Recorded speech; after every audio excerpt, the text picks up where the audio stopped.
Hey guys, welcome back to the channel. This is another episode of Letterboxd Roundup. This is the roundup for the month of March. I know I'm really late putting this out. April's almost over at this point, so soon I'm going to have to start filming the Letterboxd Roundup for April. But I'm finally getting to filming it, so I hope you're watching, and if you like this stuff and you want to see more, please like and subscribe. And leave a comment if you'd like to. Starting off on March 1st, I finished the original 2 seasons of Twin Peaks. This is an incredible show, and I'm really happy that I finally watched it. I had heard so many great things about this show for so many years, and it's definitely a kind of show that I would like. It's kind of a like crime mixed with some supernatural kind of stuff. The show starts with kind of a simple plot. A girl from a high school is found dead, and a detective comes in, who's on my shirt right now, Agent Cooper.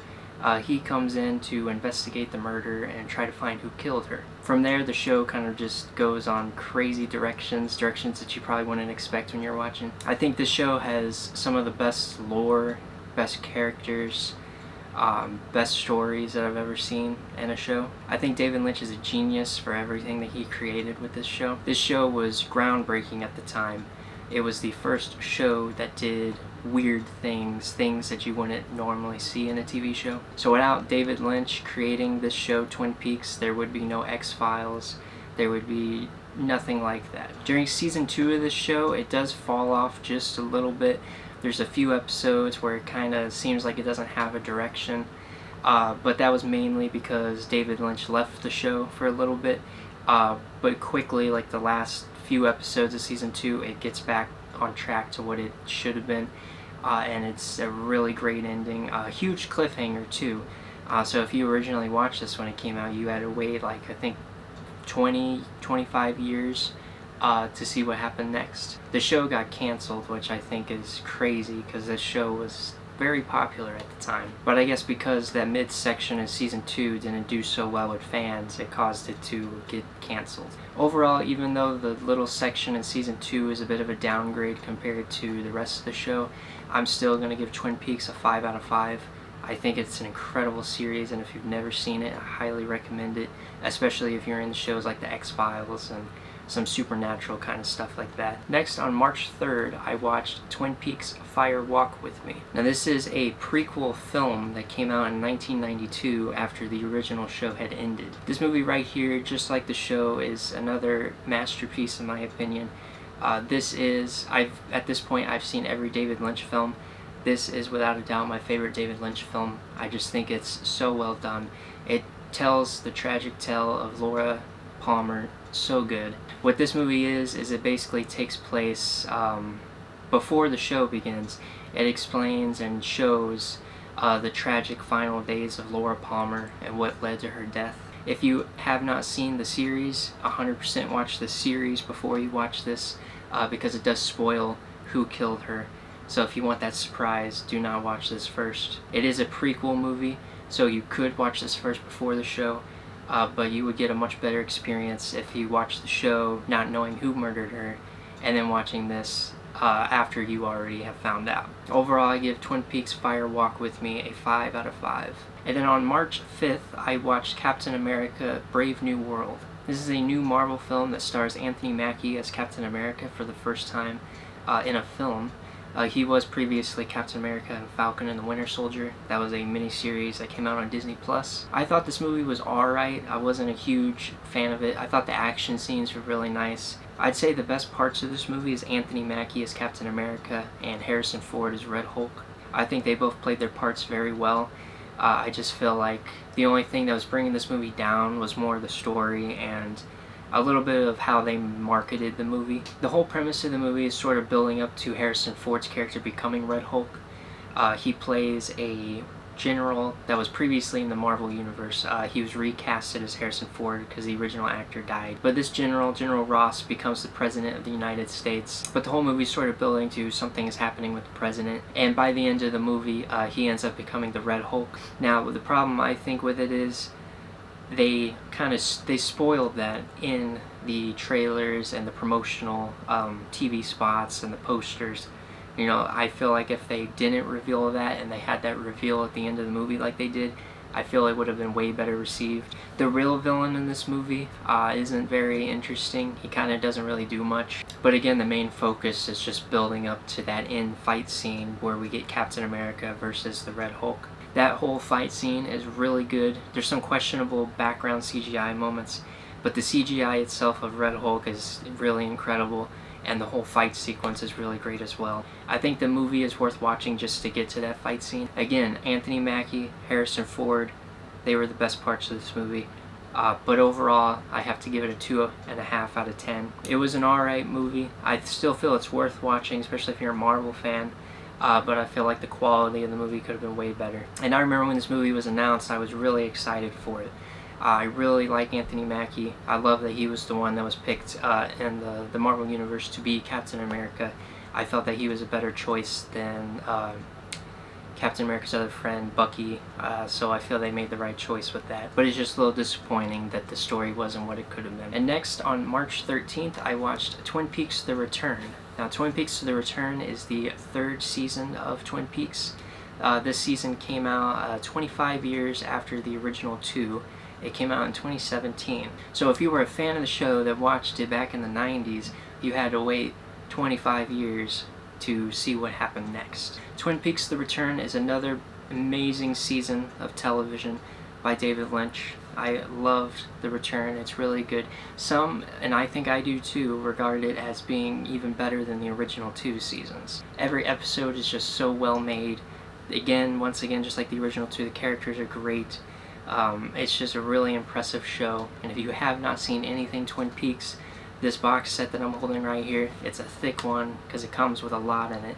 But this alone here comes with all 3 seasons, plus the prequel film. So if you're looking to get into Twin Peaks, I would highly recommend this box set. Overall, I give Twin Peaks: The Return a 5 out of 5. Next, on March 13th, I watched Steve Martin's The Jerk. This was a really fun Steve Martin comedy. I love pretty much everything Steve Martin's in. I've never seen him in anything bad, unless you count the Pink Panther films from the 2000s.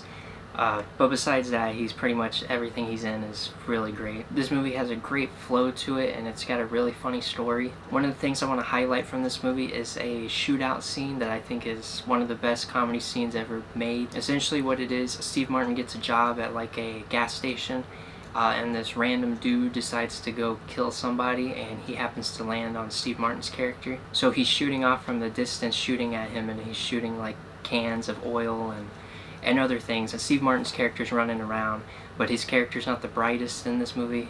He's kind of a dumb character, so he assumes in his mind that he's shooting at the cans. So he's running all over the place trying to avoid cans because he thinks that the guy is mad at cans and shooting. It's a really iconic comedy scene. I had actually seen that scene before, but I didn't know that it was from this movie until I watched it. But yeah, I had a really great time with The Jerk, and I give it a 4 out of 5. Next, on March 15th, I watched Gladiator 2. Now, this movie I liked way more than I thought I would. I'm a really big fan of the original. I think the original is like a 5 out of 5.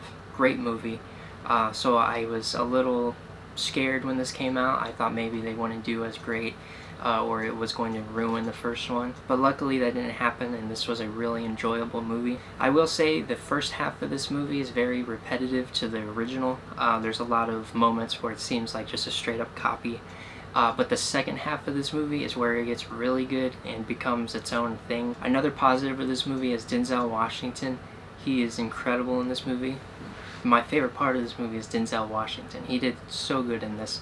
He does good in everything he's in, but he was really good in this. Overall, I give Gladiator 2 a 4 out of 5. The next movie I watched was on March 16th, and it was Top Secret. This is a spy thriller parody starring Val Kilmer. I believe this was actually his debut film. In this movie, Val Kilmer plays like an Elvis-type rock star. He goes to Germany to perform, and while he's there, he gets involved in some crazy stuff. It was a pretty fun movie, but I liked Airplane and The Naked Gun much more than this. Overall, I give Top Secret a 3 out of 5. The next movie I watched was on March 18th, and that was Galaxy Quest. This was a really fun, funny sci-fi action movie. This movie's about a group of like Star Trek actors. Of course, it's not called Star Trek, it's called Galaxy Quest, but it's a show that's like Star Trek, and they're just actors, but they get visited by these real aliens, and the aliens are under the assumption that they are actual space commanders. So they bring them to space in hopes that they can help them away from the sky that's trying to destroy their people. But it's really funny because you're putting these actors that play space fighters, and then you put them in a real space fighting situation with real aliens, and that's just really good concept. The cast is also really unique. It's not often you see Alan Rickman, Tim Allen, and Sigourney Weaver in the same movie. So just for those three alone in the same movie is really cool. Overall, I give Galaxy Quest a 3.5 out of 5. The next movie I watched was also on March 18th, and that was the new Wolfman remake. This was a pretty decent movie. I wouldn't say it was bad, but I wouldn't say it was super great either. It was just kind of in the middle. This is directed by the same guy that made the Invisible Man remake from a few years ago. That movie was extremely good and shocked everybody. Nobody expected it to be as good as it was. So I had high expectations for this movie. Unfortunately, he doesn't do as well in The Wolfman than he did with Invisible Man. I still think this is a good movie to watch. I think it's entertaining for sure. Especially if you're into wolf stuff. But overall, it just wasn't as great as the original was. I also felt like there was multiple ideas that were pitched for this movie, and they sort of just threw them all into one and threw them all into this movie. So you can kind of feel how it seems like different stories were wanting to happen, but they couldn't decide on one, so they put it all together. The wolf transformation, though, in this movie is really well done. I think it may be one of the best wolf transformations ever in a wolf film. It's a bit of a slow process, but you see the toll it's taking on his body as he's transforming as the movie goes. Overall, I thought it was entertaining. It wasn't super great, but wasn't bad. I give it a 3 out of 5. Next, on March 19th, I watched David Lynch's Wild at Heart. This is a wild romance story that stars Nicolas Cage and Laura Dern. Those two are very good in this movie. They're a great duo. Willem Dafoe is also in this movie for a short period, and he plays one of the craziest roles that I've seen him in. It's really different seeing him in a role like this. But basically, this is just a tale of rebellious kids that run away together. This wasn't my favorite David Lynch film. This is at the bottom of the list for me compared to all of his other movies I've watched. But I do enjoy it still. Overall, I give Wild at Heart a 3 out of 5. Next, on March 23rd, I finished the Adolescence miniseries on Netflix. This is a British miniseries where a kid is accused of murdering his classmate. This is an amazing miniseries, one of the best miniseries I've ever seen. Every episode is shot entirely in one take, which means there was no cuts. There wasn't even any tricks where, for example, like the film 1917, it's one shot the whole way through. However, they find ways to sneak around a corner, then they would cut it, and then they would pick up there, and when you watch the movie, it would feel like it's one take. This is different. This is entirely one take, from the one right when it starts to the last second of the show. It's entirely one shot. I saw some of the behind the scenes of how they managed to do all that, and it's just really incredible. The third episode of this series is one of the best episodes of television I've ever watched. The acting from the kid in that show and the therapist that was talking to him is incredible. They're for sure going to win awards when award season comes around for this. It's got really deep commentary on the impact that social media can have on kids.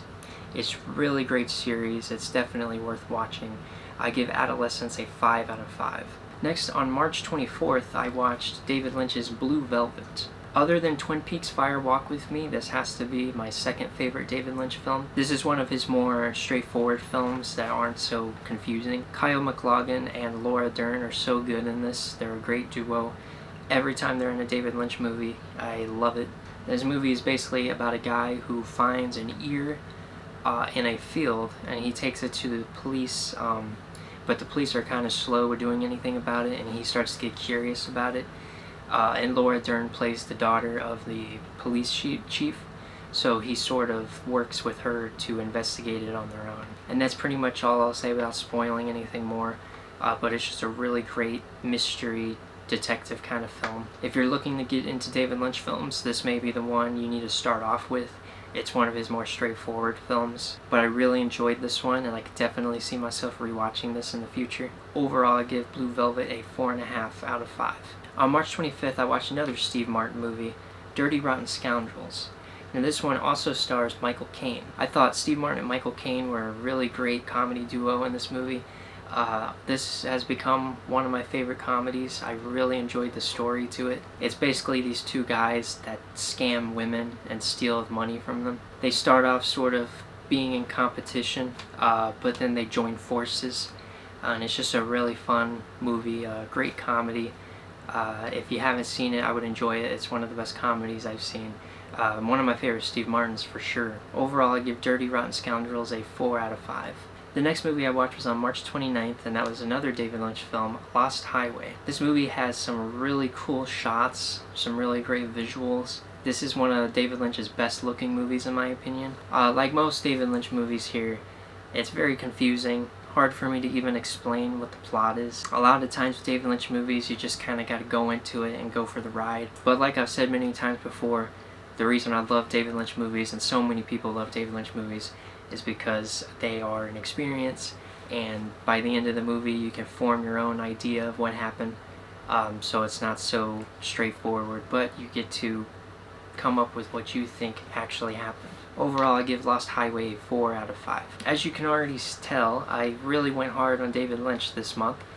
Because once again on March 30th I watched David Lynch's Eraserhead. Eraserhead is the very first feature-length film for David Lynch. This is a classic among the horror genre. The shot on the front here is one of the most iconic shots in horror history. This is basically a movie about a guy and a girl who have a child, and the child is not exactly human, I don't think. It's very disformed, almost looks like an alien creature.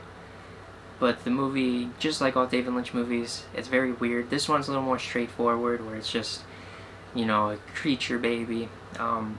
However, it does get very weird, and you start to question things towards the end, and like most of his movies, some of it doesn't make sense.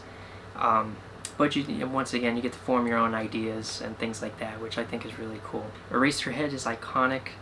And I give it a 4 out of 5. Also on March 30th, I watched David Lynch's Inland Empire. This movie stars Laura Dern, and she plays a character that is an actress. She gets the role in a new film, and the role starts to take over her, and it starts to throw off her reality. And same as the viewer and her are having a hard time figuring out what is the character and what is real. This movie is one of the most confusing movies that I have ever seen. Without a doubt, David Lynch's most confusing movie. A really bizarre one. And the unique thing about this is this film was shot entirely on a camcorder from like 2007. So the quality of this movie is very low. But I think that's really makes it unique doing that. And it honestly kind of fits the vibes of the story and just the bizarre things that are happening throughout. Overall, I give Inland Empire a 3.5 out of 5. And last, on March 31st, I watched David Lynch's Dune. This movie really disappointed me. I knew that this movie had a low reputation when I went into it. I've heard it's not very good, and it was a huge disappointment back when it came out in the 80s. I'm a huge fan of the new Dune movies that came out the last few years. So I was looking forward to watching this and sort of seeing, the 80s David Lynch version. But unfortunately, it just wasn't very good at all. It was if I hadn't seen the new Dune movies, I would have been very lost in this. This movie does not do a good job at explaining the story and what was going on. Now, I do want to say that it is not David Lynch's fault that this movie was not good. It was more the studio. They restricted what he could do. I mean, this is a giant book with a lot of stuff in it, and they reduced it down to 2 hours for this movie. David Lynch wanted to at least give it 3 hours so he could work with more things and explain some more stuff, but they basically told him no and limited him to 2 hours. To put into context, the new Dune movies are both about 3 hours each. So those two Dune movies is one of this, if that makes sense. So you combine those part 1 and part 2 that came out in the past few years, that's about 6 hours total, maybe a little more than 6 hours. This is 2. So yeah, they had a lot less time to work with, and it really shows. Overall, I give the original Dune a 2 out of 5. And that's all the new movies that I watched for the month of March. I hope you enjoy this series. If you do enjoy this series and you want to see more, please like, subscribe, and comment. I would greatly appreciate it. I'll try to get these videos out quicker in the future. These videos are normally harder to make. I have to do a lot more editing with them. But yeah, if you enjoyed, I hope you like, subscribe, and comment, and I'll see you in the next one.